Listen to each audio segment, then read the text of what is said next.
Hi friends, welcome to Lalitha channel.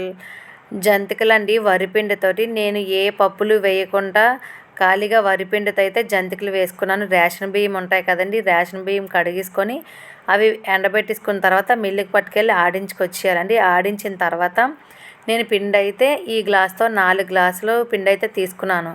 నేను ఒక కంచం పెట్టుకొని కంచంలోకి 4 గ్లాసులు పిండి వేసుకున్న తర్వాత ఈ పిండికైతే నాకు 1 స్పూన్ సాల్ట్ అయితే పడింది. అలాగే 1 స్పూను పచ్చికారం ఉంటుంది కదండి, ఆ పచ్చికారం పౌడర్ వేసుకున్నాను.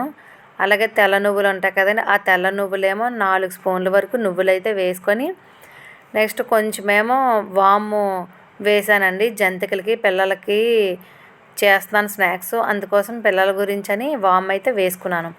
వాము వేసుకున్న తర్వాత ఇవన్నీ ఈ ఉప్పు కారం అన్నీ పిండికి పట్టేలాగా నేను చూపించిన విధంగా ఇలా అయితే కలిపేసుకోవాలి. మొత్తం కలిపేసుకున్న తర్వాత మనము స్టవ్ ఆన్ చేసుకొని వేడిగా అయితే నీళ్ళు మరగబెట్టుకోవాలి. తెల్లగా మరుగుతాయి కదండి, తిరగబడినంత వరకు మరగబెట్టుకొని మనం స్టవ్ ఆఫ్ చేసుకోవాలి. స్టవ్ ఆఫ్ చేసుకొని వాటర్ అయితే స్లోగా వేసుకొని మనం స్పూన్తో కానీ గరిటెతో కానీ కలుపుకోవాలి.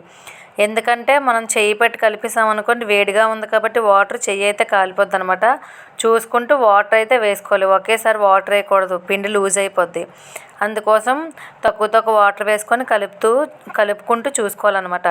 మనం స్టవ్ ఆన్ చేసుకొని ఈ జంతికలకి ఆయిల్ మరుగుతుంది కదండి, ఆ ఆయిల్లోదైతే నేను గరిటె ఆయిల్ తీసుకొని వేసుకున్నానండి. ఆయిల్ మరగబెట్టి వేసుకుంటే అలాగే నీళ్ళు కూడా మరగబెట్టి వేసుకుంటే జంతికలు అయితే గుల్లగా అయితే వస్తుంది, టేస్ట్ కూడా బాగుంటుంది. అది కలిపేసుకున్న తర్వాత ముద్ద అయితే పక్కన పెట్టేసుకున్నామండి. పక్కన పెట్టుకొని స్టవ్ మీద ఆయిల్ అయితే పెట్టుకున్నాము. నేను ఇక సిల్వర్ గొట్టాలండి, ఈ సిల్వర్ గొట్టాలు జంతికలు అయితే తీసుకున్నాను. తీసుకొని స్టార్టింగ్ అయితే ఆయిల్ అప్లై చేసుకొని ఆ జంతికల గొట్టాలు అయితే ముద్ద పెట్టుకొని మనకి సట్రం ఉంటుంది కదండి, సట్రం పైన అయితే ఇలాగా జంతిక అయితే తిప్పేసుకోవాలి. తిప్పేసుకున్న తర్వాత ఆయిల్ మరిగిన తర్వాత ఈ ఆయిల్లోకి వేసుకోవాలి. నేనైతే ఈ పెనంలో తిప్పడం అయితే వచ్చు, అందుకోసం నేనైతే పెనంలోనైతే డైరెక్ట్గా తిప్పేసుకున్నాను. నెక్స్ట్ అలాగే మనం ఆయిల్ మరిగిన తర్వాత ఈ జంతికలు వేసుకుంటాం కదండి, మనం మీడియం ఫ్లేమ్లో మాత్రమే ఫ్రై చేయాలి, హైలో ఫ్రై చేయకూడదు. కానీ ఫ్రై అయిపోయిన తర్వాత ఒకవైపు ఫ్రై అయిన తర్వాత ఇలాగా తిరగేసుకోవాలన్నమాట. తిరగేసుకున్న తర్వాత ఇక చూడండి, జంతిక అయితే చాలా పర్ఫెక్ట్గా అయితే వచ్చింది. టేస్ట్ కూడా చాలా బాగుంది, క్రిస్పీగా అయితే ఉంది. మీకు వీడియో నచ్చినట్టుగా అయితే మీ ఫ్రెండ్స్ అండ్ ఫ్యామిలీ మెంబర్స్కి షేర్ చేయండి. అలాగే వరిపిండి జంతికలు అయితే రెడీ అయిపోయాయి. టేస్ట్ అయితే సూపర్గా అయితే ఉన్నాయి. ఒక సర్వింగ్ బౌల్లోకి తీసుకొని సర్వింగ్ చేసేసుకోవడమే. అలాగే మన ఛానల్ సబ్స్క్రైబ్ చేసుకోండి, లైక్ చేయండి, కామెంట్ చేయండి. చాలా క్రిస్పీగా అయితే వచ్చాయండి జంతికలు.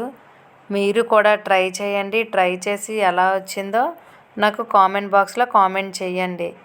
Okay friends, bye.